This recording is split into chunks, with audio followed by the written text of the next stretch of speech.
I went through a clinical study to see if I had dementia.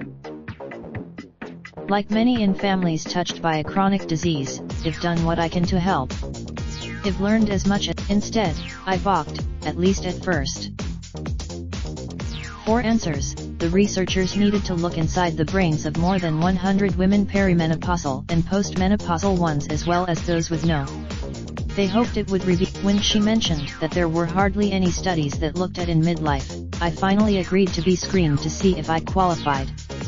A week later, on the day of my scans, I arrived at the imaging center hungry, since I'd had to fast. But I forgot my not only what, but who many who's. A nurse logged me. A week later, Christoph called my brain scans showed no atrophy or other signs of risk. Yes. Not everyone in the study wants to hear her status, Christoph said. That's okay, but subject recruitment is a constant challenge for researchers, I've learned. Some 200, although I can't help my relatives, I am reassured that someday these dogged scientists may be able to prevent dementia cases from developing. Maybe my kids. And a new campaign by is to aiming to raise awareness and empower women with knowledge about their brains.